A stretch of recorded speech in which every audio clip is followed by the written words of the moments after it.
Hi, Lynn, and welcome to the Awaken Your Wise Woman podcast. Thank you. I'm happy to be here.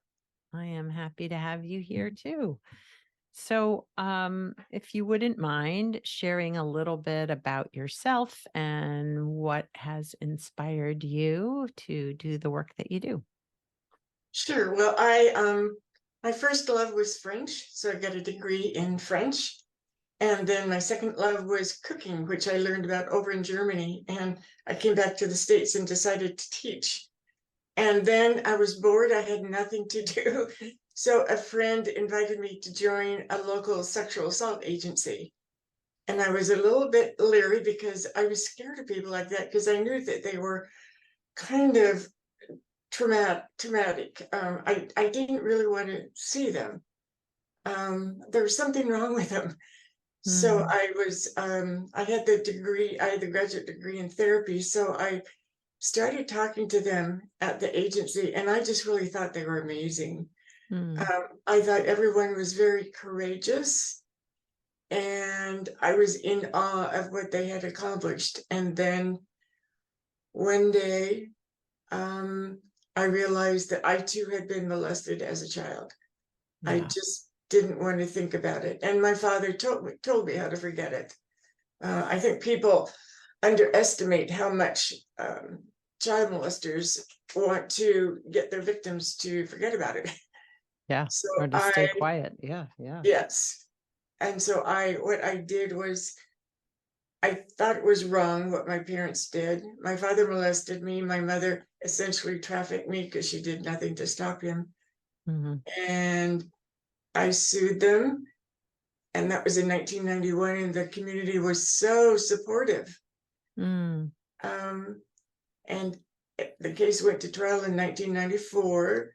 It was corroborated, and the judge declared in my favor. And I went out into the community, and they were all saying, I heard about false memories like yours, Lynn. Time after time, people would say that. And finally, I just stopped talking. yeah.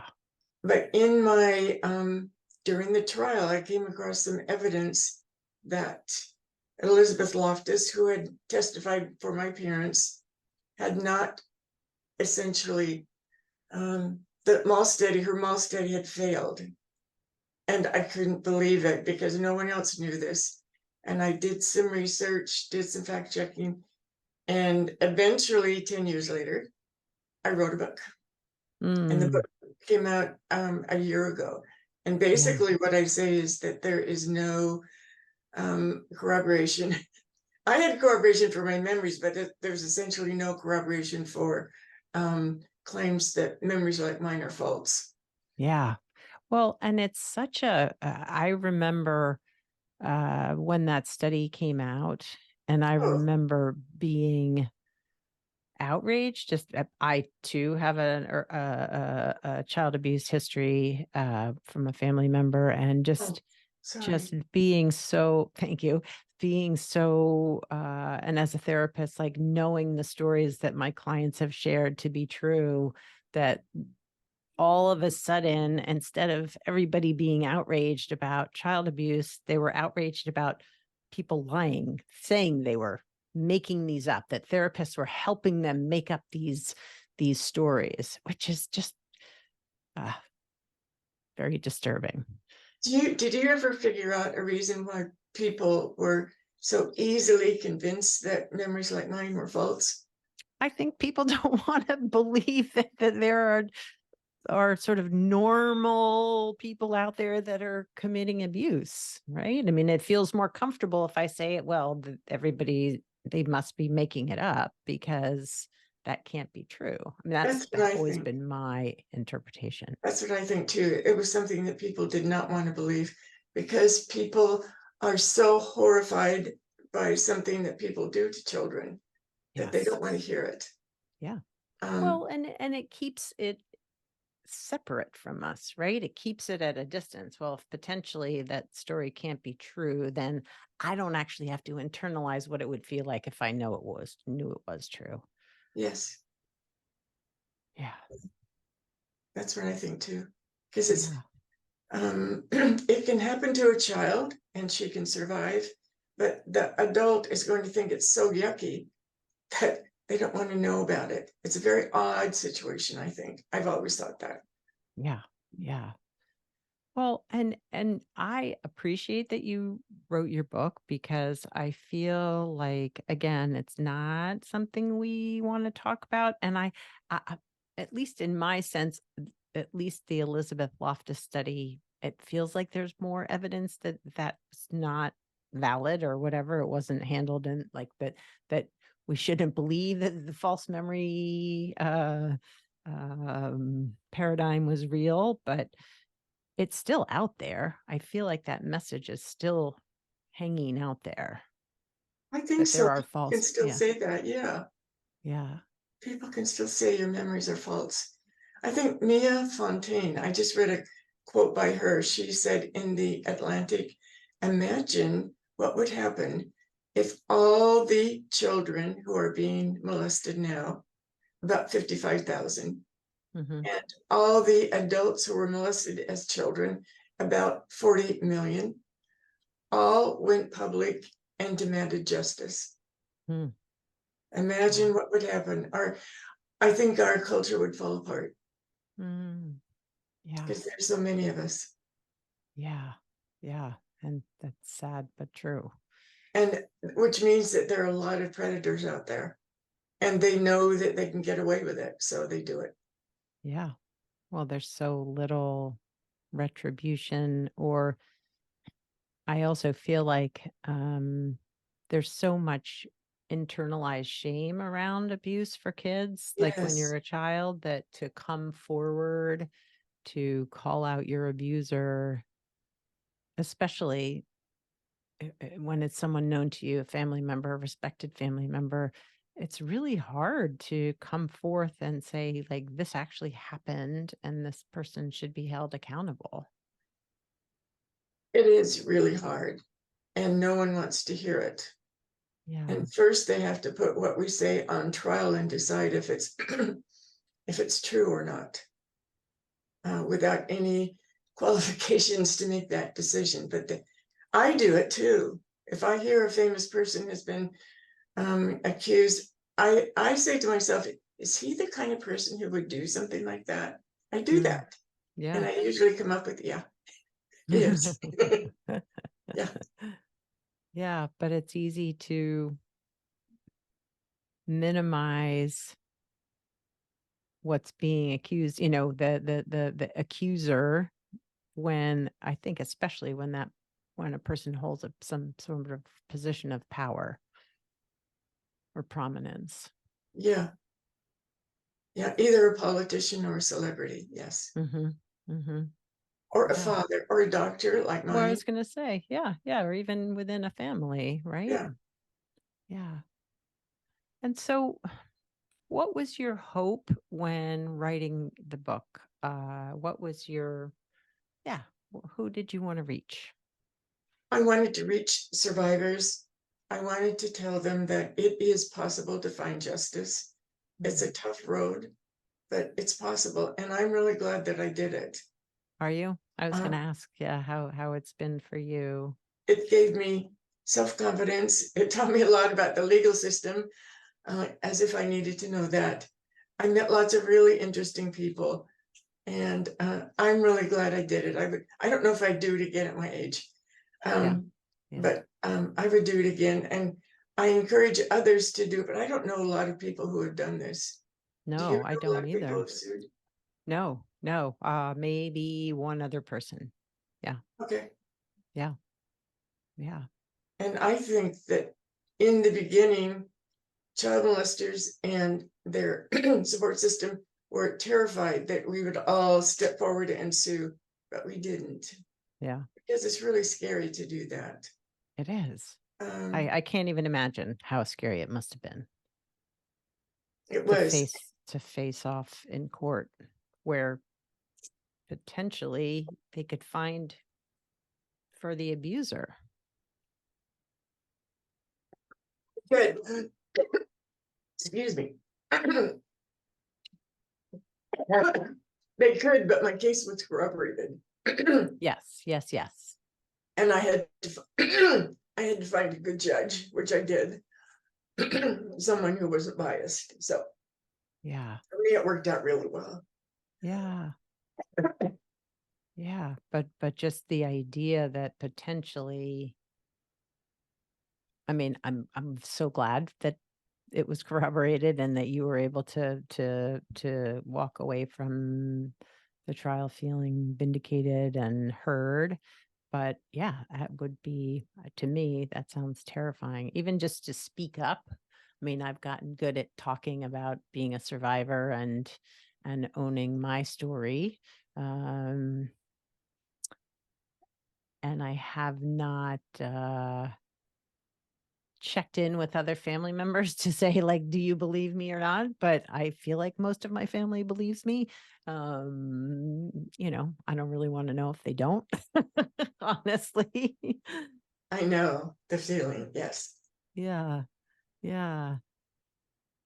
And Uh, so I'm curious, like the process of writing the book. I know just I journal, I write, like I know sometimes it can be difficult to go back to what happened and have to and I know you don't go into super great detail about what happened. It's more about your court process. It feels like your book.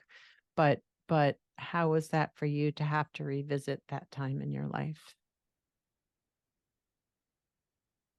At the time, it was doable. I don't think it would be doable now because I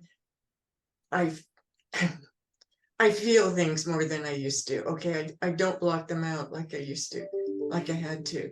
Yeah. It was difficult, but I was a little bit dissociated, so I could do it. Yeah. Yeah. And I felt strongly that it needed to be done because Mhm. what my father did was wrong. Yeah. It was a very simple decision. Mm. Um, And that dissociative part sort of helped you make it happen in some yes, ways. Yeah. yes. Yeah. And I, for what is worth it, part one, which is about my story, I edited it 18 times. Wow. Yeah. Wow. And part two, what I did was my focus there was getting things in order Hmm. in a way that made sense to a reader. Yeah. Yeah.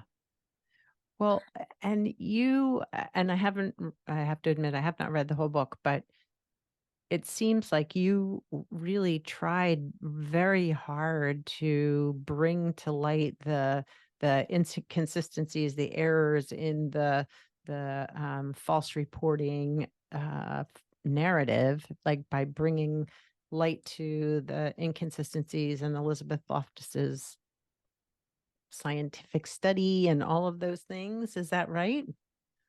What I did was try to bring light to it and without attacking her or without getting angry. Hmm. Because I didn't want my book to be about getting angry. Yeah. And people can get angry in their own way. And I'm not going to lead them. I'm just Yeah. going to tell them what happened as best I can and document it as best I can. Mm-hmm. And I know that since I started doing this, I've been gaslighted by Loftus probably a few times, but I still don't resort to gaslighting in return because it's not valid. Yeah. Yeah. That's what you do when you don't have any facts. You gaslight someone. Yeah. That's true. Yep.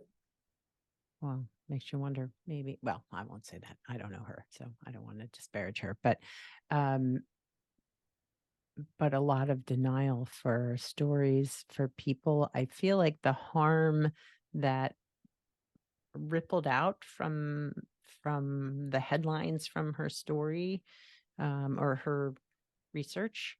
Um I just it hurts me to think of the harm that was done for the people who actually have real, Yes. corroborated, known memories of abuse. It caused us to deny the memories of other people. Yes.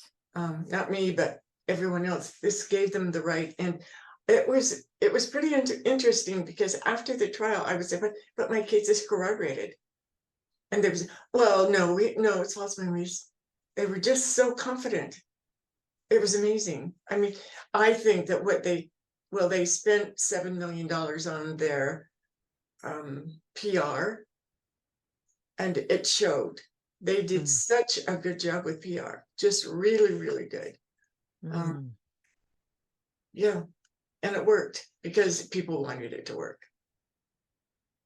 yeah, I I, think I don't know where people are now. I kind of think we're in just slightly beyond Me Too. We're still into discovering that institutions support child molesters. And if I were a child molester, I think I'd go into the Catholic Church and join the priesthood, because that they make it so easy for priests to that's molest true. children. No Yeah. offense, no offense. Okay. No, but yeah, they've done a good job of hiding or keeping them quiet or keeping it quiet, the abuse. Yes, Hmm.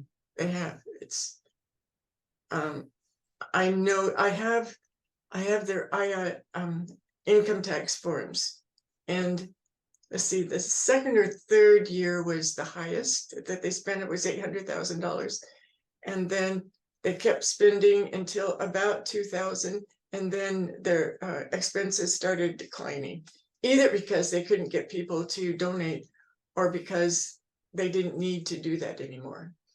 The Catholic Church. Hmm. Wow. Yeah. Crazy. Well, I mean, the people that spent the money were the accused parents. Ah, Yeah. got it. Got it. Got And it. one thing that was interesting is that there's a lot of women and there were a lot of women in leadership positions in the FSF. Like the chair was female. A lot, Loftus, a lot of their chair positions in states were held by women. And I think it's because the women were essentially acting as traffickers. Like my mother knew he was doing it, but she had the nice house, so she kept quiet. So they were Yeah. trafficked. We were trafficked, Yeah. I think. Yeah. Yeah.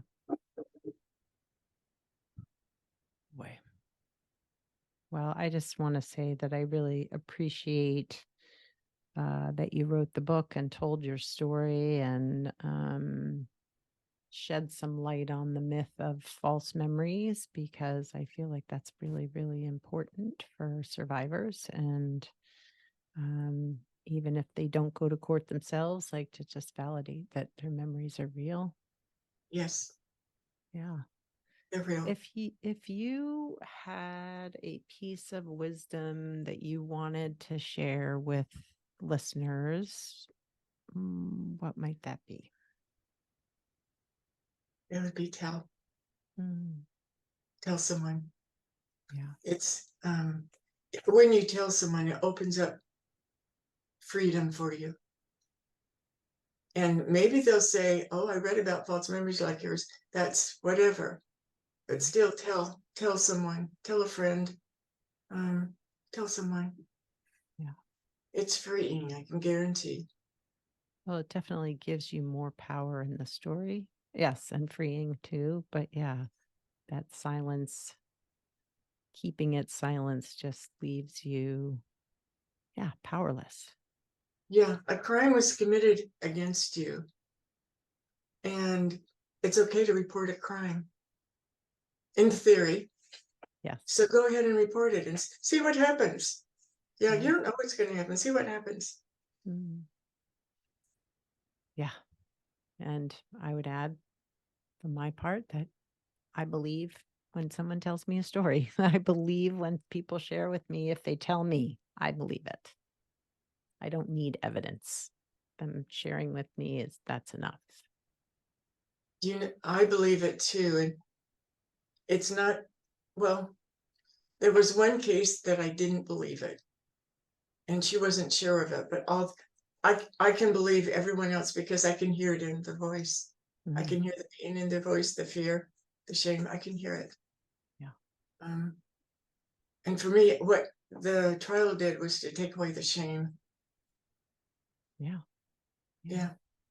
Well, thank you for coming on the podcast and sharing some of your story and writing the book. Um, how would people find you or find the book if they wanted to know more about it? Oh, thank you. Yeah, It's on Amazon. Just look for Lynn Crook. The first two words are false memories, but you can find it as Lynn Crook. awesome. Yeah. Well, thank you, Lynn, for coming on the podcast. I really appreciate your spending some time with us. Well, and thank you for your great questions, Elizabeth.